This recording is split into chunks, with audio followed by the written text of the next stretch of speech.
एक दर्जन से ज़्यादा ऐसे नेता हैं जिनको हरवाया गया कि नीतीश कुमार प्लान ए और प्लान बी पे काम कर रहे हैं। भारतीय जनता पार्टी का एक सूत्रीय एजेंडा है कि नरेंद्र मोदी में अभी भी क्षमता है, पावर है, और अगर फिर से चुनाव हो तो नरेंद्र मोदी अपने दम पर सत्ता में भी आ सकते हैं। टूटेगा, जो साथ में रहेगा वही ना टूटेगा, उसी का ना अच्छा बुरा आप जानते हैं। दुश्मन के बारे में कितना चीज़ आप जानते हैं, लेकिन दोस्त के बारे में तो बहुत चीज़ जानते हैं। कै बजे रात में सोता है, कहाँ खाया है रात में, पानी कब पीने उठता है, उसका तो एक एक एक्टिविटी आपको पता है जो आपके साथ रहता है। पनोरमा ग्रुप, जो सोचता है वो करता है, आपके अपने सपनों का आशियाना। नमस्कार, भारत लाइव देख रहे हैं आप, और ये चर्चा गर्म है। एक बार फिर चर्चा गर्म हो गया है। भारतीय जनता पार्टी और नीतीश कुमार के बीच द्वंद्व पैदा हो रही है क्या, इस बात की चर्चा है। नीतीश कुमार की पार्टी जदयू में एक से बड़े एक दिग्गजों का एंट्री होने वाला है। एक से बड़े एक दिग्गजों को नीतीश वापस बुला रहे हैं कि अरे आप कहाँ उधर घूम रहे हैं, इधर आइए, अपने घर में वापसी कीजिए।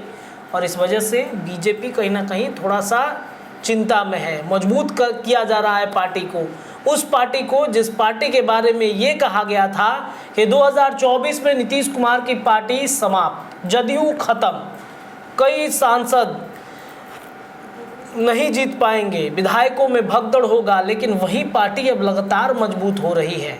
तो चर्चा गर्म में आज इन तमाम विषयों पर चर्चा हम करने के लिए बाबा के साथ जुड़ गए हैं। बातचीत करेंगे कि बाबा, ये श्याम रजक का एंट्री कराना जदयू के अंदर और एक एमएलसी सीट श्याम रजक को देने की चर्चा चल रही है, ये 2 अक्टूबर का वाला क्या फॉर्मूला है? एक तरफ तो मान के चलते हैं कि श्याम रजक को चलिए एमएलसी सीट मिल सकता है, सुनील सिंह वाला जो खाली हुआ है। 2 अक्टूबर वाला क्या पैटर्न है?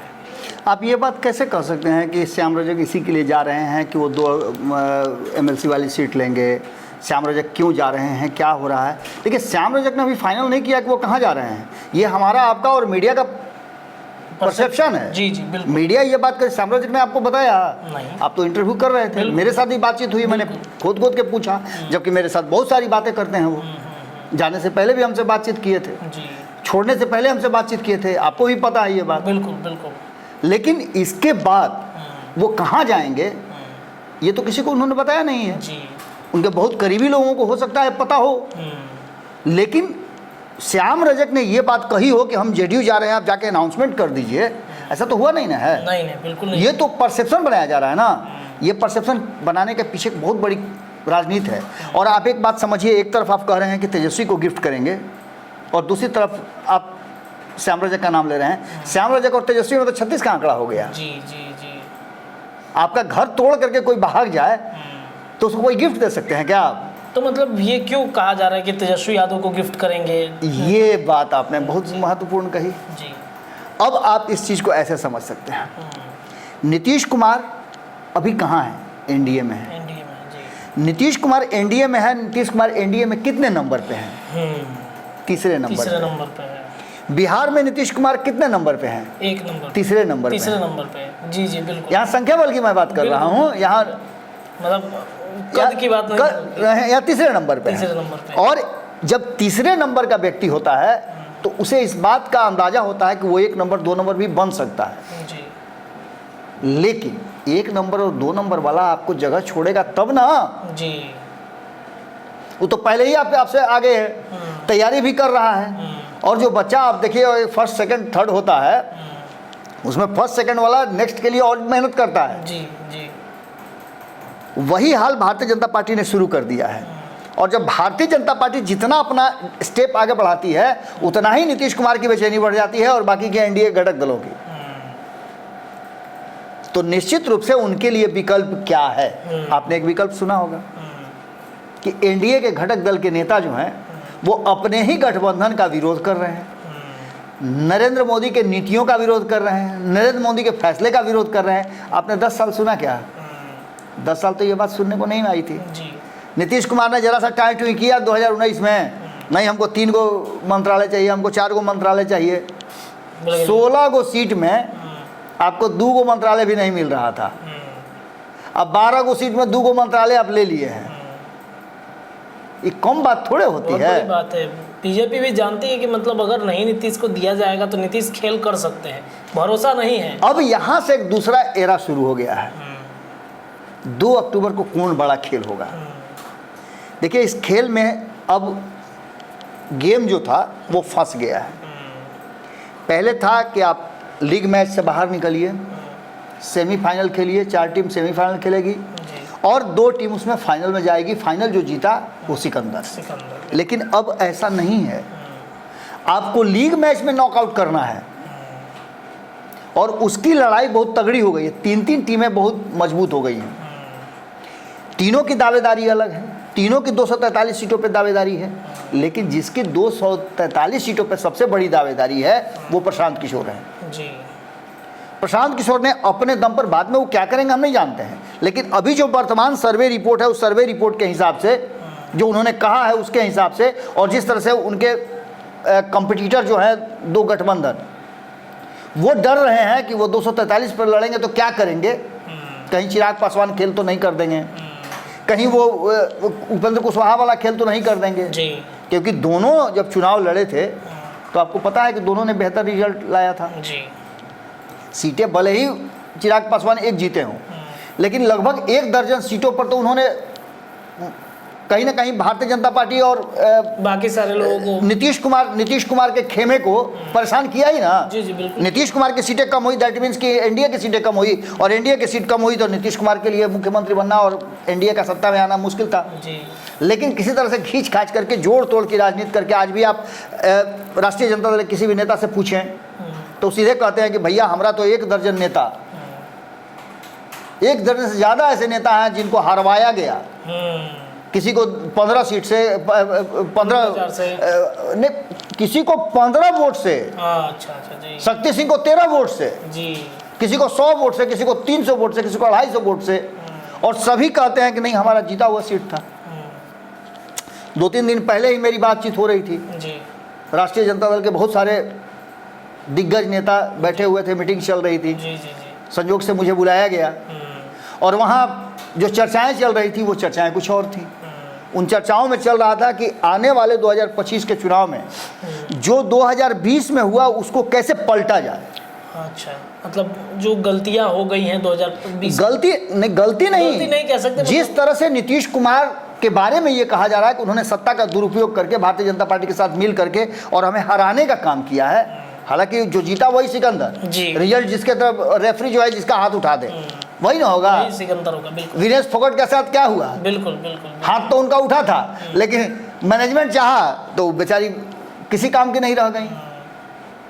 बाद में डोप टेस्ट हो गया, ये वजन टेस्ट हो गया, ये सारी प्रक्रियाएं जो चलती रहती है, अनवरत चलती रहती है, और जिसके हाथ में सत्ता है वो कुछ भी कर सकता है।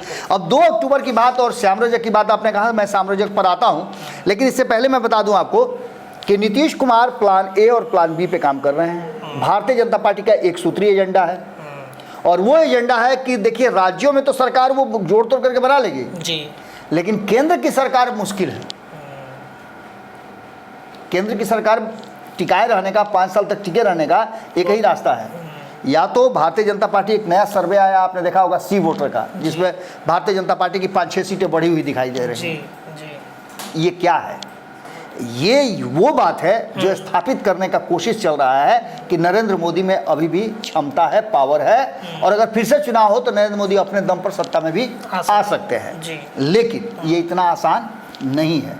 चुनाव में कौन जाना चाहेगा? 240 आया, हो सकता है चुनाव में और कम हो जाए। बिल्कुल, ये तो कंफर्म नहीं ना कर सकते हैं आप। तो कहा है कि बार-बार चुनाव कराना से देश को घाटा हो रहा है। तो ऐसी स्थिति में एक बात तो आप साफ समझ, हाँ ये हम मान सकते हैं कि 2029 के जगह पर 2028 में चुनाव हो जाए, ये भी हो सकता है, 1 नेशन 1 इलेक्शन अगर आ जाए तो। लेकिन 2028 तक भी सरवाइव करना है ना भारतीय जनता पार्टी को। तो भारतीय जनता पार्टी का जो एक सूत्री कार्यक्रम है, वो कार्यक्रम समझ रहे हैं क्या है? जोड़ो 232, जोड़ 232। हाँ, जोड़ो 32। अब जोड़ो 32 में तो तोड़ो किसको? ये प्रश्न है, महत्वपूर्ण बात। कौन टूटेगा? जो साथ में रहेगा वही ना टूटेगा, उसी का ना अच्छा बुरा आप जानते हैं। दुश्मन के बारे में कितना चीज़ आप जानते हैं, लेकिन दोस्त के बारे में तो बहुत चीज़ जानते हैं। कै बजे रात में सोता है, कहाँ खाया है रात में, पानी कब पीने उठता है, उसका तो एक एक एक्टिविटी आपको पता है जो आपके साथ रहता है। तो ऐसी स्थिति में उसका एक सूत्री कार्यक्रम है कि ये जो 1 नंबर की पार्टी भारतीय जनता पार्टी है वो 2 नंबर को कैसे निगलेगी, हर बड़ी मछली छोटी मछली को निगलती है।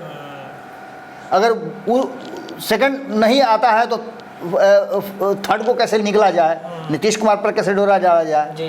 कल से 2 दिन से देख रहे हैं, 24 घंटा से ज़्यादा चल रहा है कि चिराग पासवान का क्या होगा। उधर एकनाथ शिंदे बेचारे परेशान हैं, हमारा मार सर्वे पर सर्वे करा रहे हैं, एक से एक सूत्र लगाए हुए हैं, गुप्तचर लगाए हुए हैं, कहीं उद्धव ठाकरे के साथ डील तो फाइनल नहीं ना हो गया, कारण कि उनके पास भी 5 गो सीट है। ये सारी परिस्थितियां घुमा फिरा करके इस बात की तरफ इशारा करती हैं। अगर एकनाथ शिंदे, आप एक चीज़ मान लीजिए कि महाराष्ट्र में एकनाथ शिंदे की सरकार नहीं बनती है, उद्धव ठाकरे उस जगह पर आ जाते हैं जहां वो सरकार बना ले महाराष्ट्र में, भारतीय जनता पार्टी के का 10 गो या 20 गो या 50 गो जो भी सीट आए उस सीट के सपोर्ट से वो बन जाता है। एकनाथ शिंदे को 20 गो सीट आता है, 10 गो सीट आता है, वो नहीं उस लायक रहते हैं कि भाजपा के साथ मिल के सरकार बनाए। तो क्या आपको लगता है फिर चुनाव होगा क्या कि उद्धव ठाकरे के साथ मिलकर के भारतीय जनता पार्टी सरकार बना लेगी? तो एकनाथ शिंदे के 7 गो सांसद कहाँ जाएंगे? वो भी चले जाएंगे। भाजपा कहेगी कि जाओ उधर गिफ्ट ले लो। ये भी तो डील कर सकते हैं ना कि जो गया था सबको हमारे पास भेजिए, तो इस सबको खड़ा करके मार्शल लॉ लागू करना है, ये भी हो सकता है। अब आप समझिए कि ये चर्चा क्यों शुरू हुई बिहार में, चिराग पासवान वाला। गोतिहारों निभाने कहा गए थे दिलीप जायसवाल, पशुपति कुमार पारस के यहाँ गोतिहारों निभाने गए थे? नहीं, कुछ ना कुछ काहे गए थे ये भी समझ लीजिए आप। दिलीप जायसवाल इसलिए गए थे कि चिराग पासवान ने 2 दिन पहले विरोध किया था केंद्र सरकार का। तो आप समझते हैं कि जब मास्टर के पास छड़ी हो, मारे चाहे नहीं मारे आपको डर तो लगेगा ना। बिल्कुल लगेगा, एक बार निकालेगा, कहे देखो ऐसे लहरा देगा वो। हालांकि अब तो मास्टर साहब अगर कस के डांटियो दें तो बाबूजी आ जाते हैं राइफल लेकर के कि हमारे बेटा को काहे डांटे। तो इसीलिए शिक्षा का स्तर दुनिया जहां देख रहे होंगे आप, गुरुकुल वाली परंपरा कहाँ रही, बिल्कुल खत्म होते जा रहा है।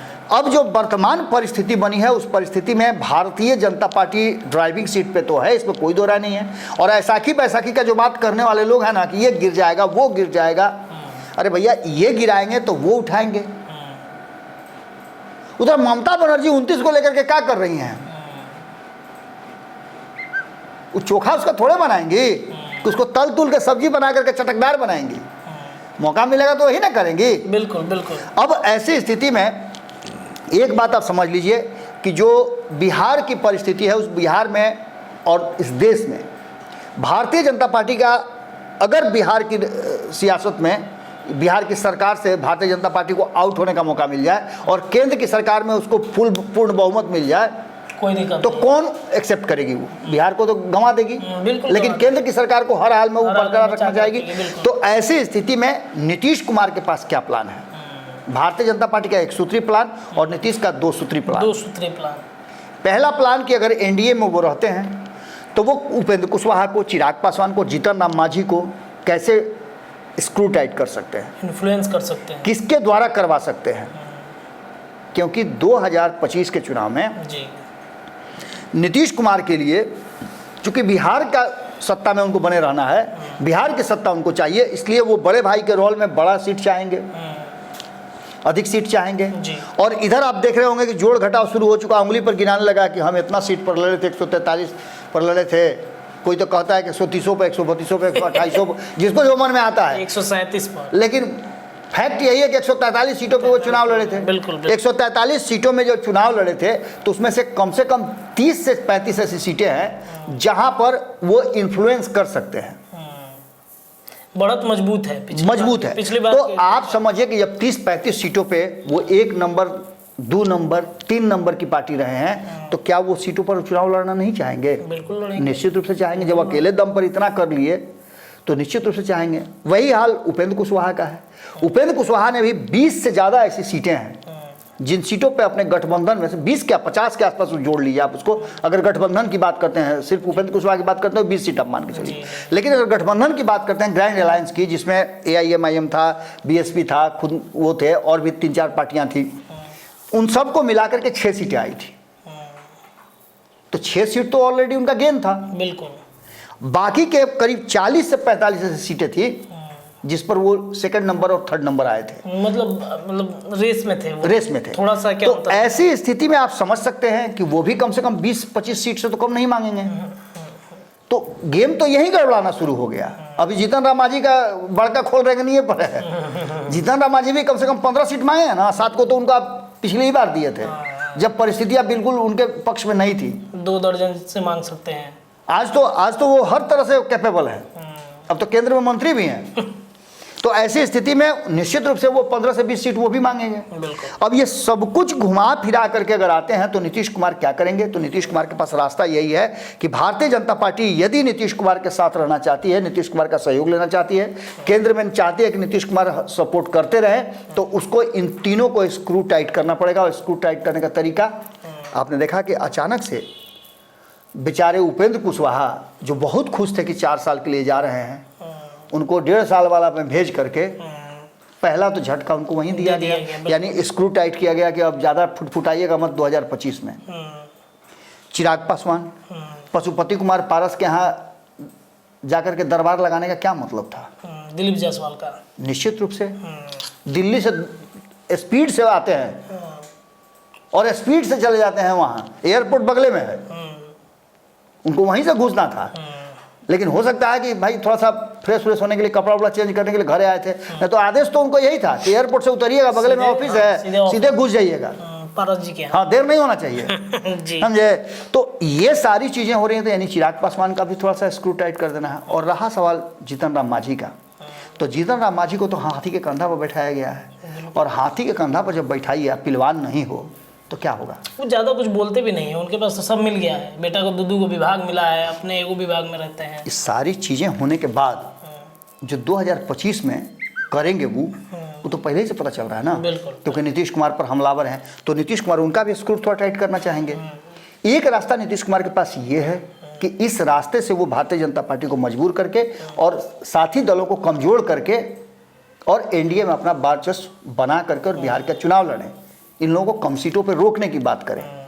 दूसरा है कि अगर ऐसा नहीं होता है, नीतीश कुमार संतुष्ट नहीं होते हैं, तो उनके पास ऑप्शन है। 2 अक्टूबर को क्या होने वाला है? प्रशांत किशोर अपनी पार्टी का अनाउंसमेंट करने वाले हैं और 243 सीटों पर लड़ने की बात कर रहे हैं। तो उनको मिला सकते हैं अपने में। प्रशांत किशोर जो ये काम करना शुरू करेंगे, तो प्रशांत किशोर आप जितना भी कह लीजिए कि इसका वोट काटेंगे, उसका वोट काटेंगे, मुस्लिम मिल रहा है, फलाना मिल रहा है, ढिंकाना मिल रहा है।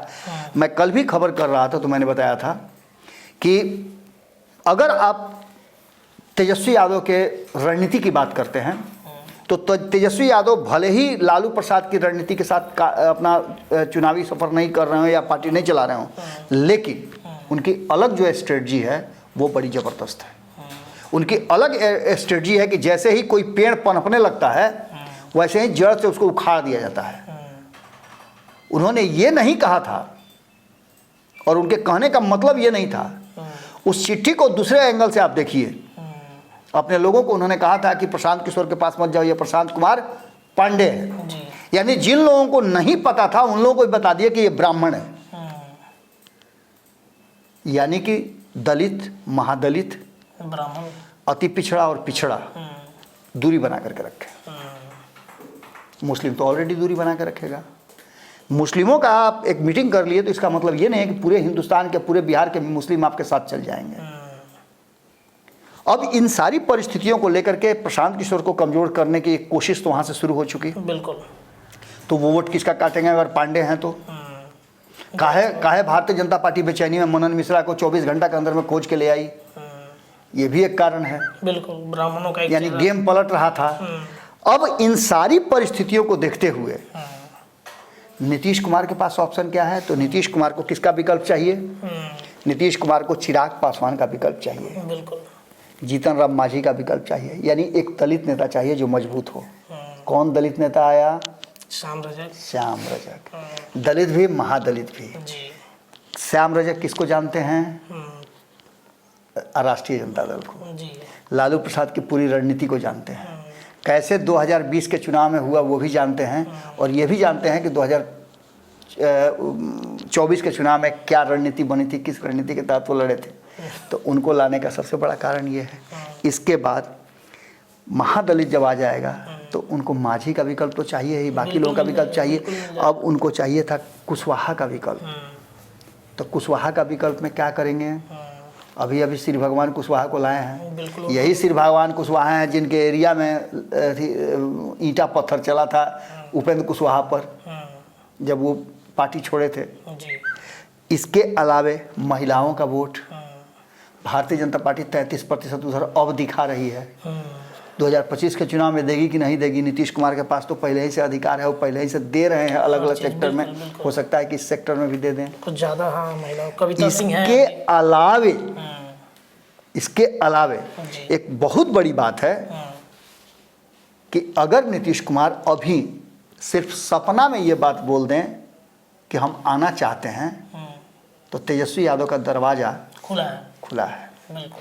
और तेजस्वी यादव के पास वो विकल्प है जिससे नीतीश कुमार के आ जाने से भारतीय जनता पार्टी के लिए मुश्किल खड़ा कर देंगे और वोट बैंक जो है वो भारतीय जनता पार्टी का प्रशांत किशोर काटेंगे, न कि वो महागठबंधन का वोट काटेंगे। कुछ वोट आ जाना उसको वोट आना नहीं कहते हैं।